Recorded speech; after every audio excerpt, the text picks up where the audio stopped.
Salut copain, ça joue bien? Pourquoi ils font deux poids, deux mesures entre la guerre aux Israël et la guerre en Ukraine? Ah, parce que la guerre en Ukraine, ils en ont strictement rien à foutre. Hein, l'Ukraine, ça appartient à la Russie, c'est comme si c'était une guerre interne en Russie. Alors tu me diras non, moi je t'explique de regarder au-delà, de peler les couches de l'oignon. Tu verras que tu auras pelé les couches de l'oignon, tu comprendras que le monde occidental, le capitalisme, ça vient directement relié à la religion, quoi. La religion capitalisme qui vient des religions judéo-chrétiennes. Je dois toujours m'accaparer plus, toujours plus, parce que j'ai le Dieu unique. Seul moi est raison, seul moi est le vrai Dieu. Toi, tu es un misérable, tu es un pouilleux, tu es un païen, tu es... Hein? C'est toujours été comme ça. Et c'est toujours comme ça. Ouais, disputer des païens, des machins, vous n'êtes pas intelligent, on doit vous guider. Ah, nous avons une mission, nous sommes des élus. Ils utilisent un autre vocabulaire, mais dans le fond, c'est toujours la même action, comme la démocratie. Démocratie, le pouvoir par le peuple. La seule et unique démocratie qui existe, c'est la démocratie directe. Parce que tu vois qui fait leur fichier, non, il y a démocratie, puis il y a la démocratie... représentative, c'est comme vous élisez des représentants. Nous aussi en Suisse, on a des représentants. On a un parlement, on a des machins qui veillent au bon grain, mais ils ne veillent pas à décider, à voter à notre place. On ne leur donne pas notre représentation. Maintenant, je parle pour la France, mais on peut aussi faire pour le monde. Hein, parce que ces gens qui aussi, c'est la même communauté qui dirige le monde. Qui a créé le World Forum économique, qui a fait ci, qui a fait ça. Je dis pas c'est bien ou c'est mal, c'était...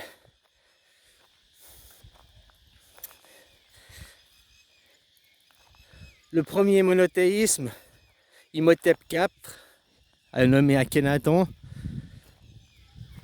18e dynastie. 18e dynastie, ça représente 18 heures sur une horloge. 18 heures, c'est le début de la nuit, c'est la fin du jour. Du jour, jour-nuit, pas au sens, parce que le jour, il commence à minuit, jusqu'à midi, et à midi, il commence à se dégrader jusqu'à minuit. Enfin, hein, mais le jour que l'on voit, c'est à 6 heures du matin, comme maintenant que tu vois le jour se lever. Et à 18 heures se coucher. Sur toute la Terre, c'est comme ça. Alors, pas chez, tu me diras, mais en général, sur la Terre, c'est 50% dans l'ombre, tout le temps, à chaque heure, à chaque instant. C'est comme quand les gars étaient les éclipses solaires. Là, il y a 2 semaines en arrière. Oh, il y a une éclipse, blablabla. Les éclipses solaires, il y en a tous les mois. Tous les mois, il y a une éclipse solaire. Sauf que les 3/4 des éclipses solaires, elles ont lieu dans l'océan. Faut pas oublier que notre Terre, elle est à 80-70%, c'est de la flotte. Hein. Les éclipses solaires qui ont lieu tous les mois, elles sont souvent dans l'eau, on les voit pas, quoi. Mais elles ont lieu, quoi. Chaque mois, il y en a une.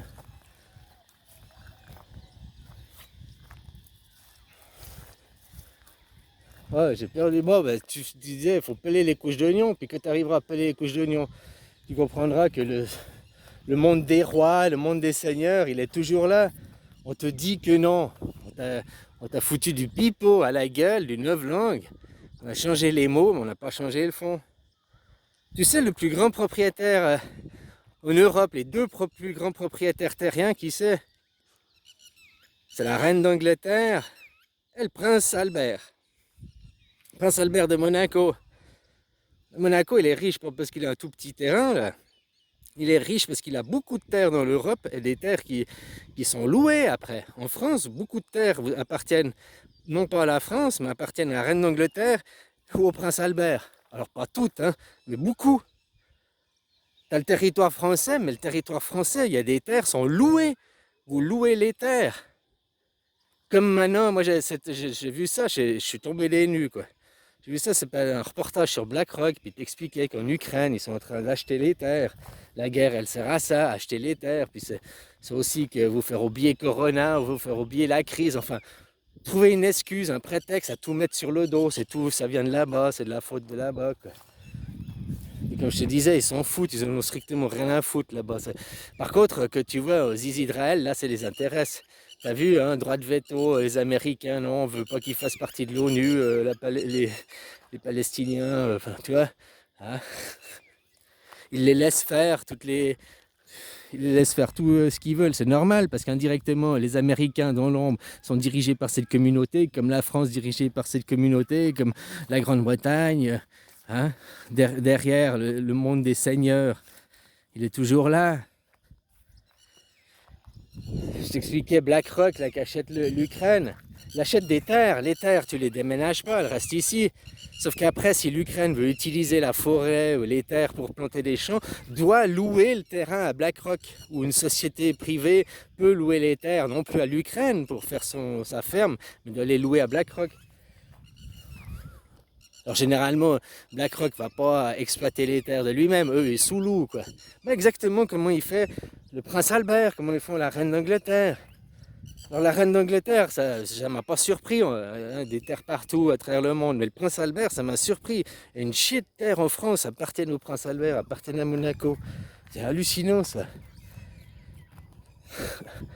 Pas qu'en France, hein, il y en a beaucoup en Europe quoi. Alors, tu vois, vous louez des terres, vous faites votre France, mais votre France n'appartient même pas entièrement à la France. Les frontières, c'est loué, il y a des terrains loués à des seigneurs derrière.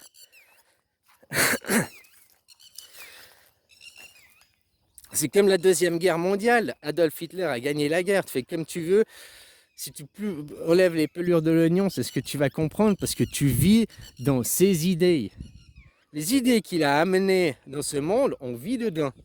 On vit dans sa propagande, on vit dans son idéologie. Donc il a gagné la guerre.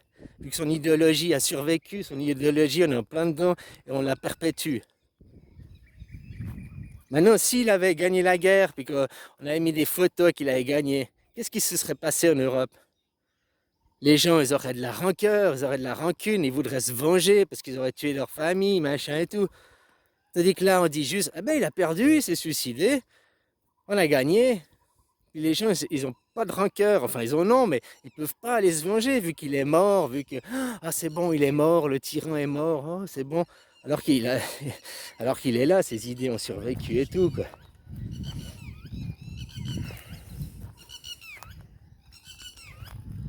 Tu sais, je t'ai expliqué avant les 18h. 18h Imhotep, 18h c'était le début de la nuit, les ténèbres. 18h, 600 ans après, en gros, minuit, il y a eu le nouveau Bouddha.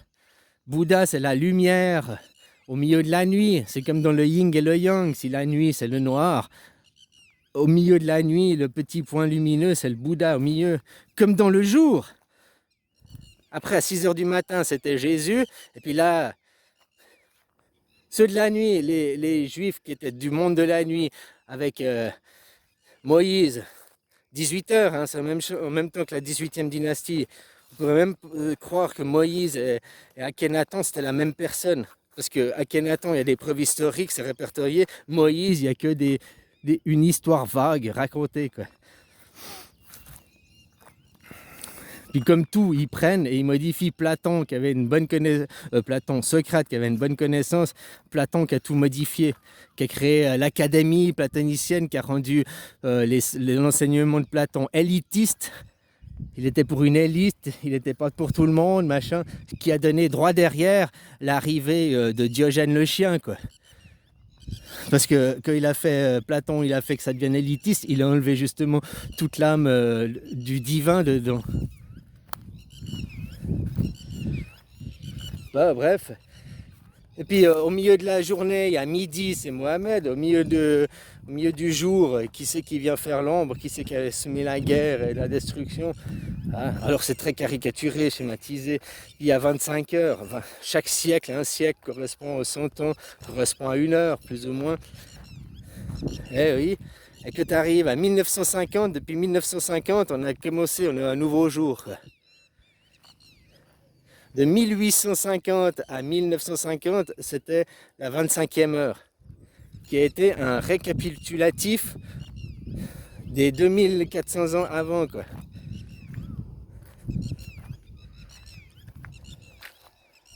Ah bah oui, copain. Ah, je te demande de peler les couches de l'oignon, d'arriver à comprendre. Ça, après, tu fais ton travail par toi-même. Tonton Adolphe, tonton Adolphe, la fin de la 25e heure, la fin qui correspond à qui? Qui c'est qui a fait la même chose, qui a voulu conquérir l'Europe, qui était avec les anciennes civilisations, et puis quand elle a voulu attaquer la Russie, s'est fait niquer, quoi. Bah, il y a Napoléon, les guerres napoléoniennes, la 23 heures, l'heure d'avant, quoi. Les guerres napoléoniennes. La même chose, quoi.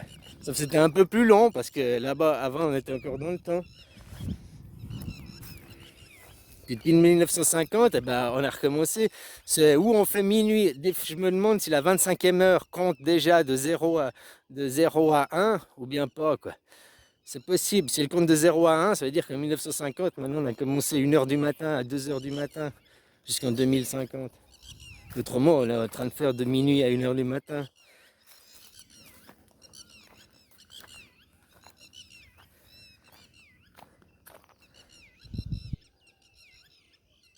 Enfin voilà, copain.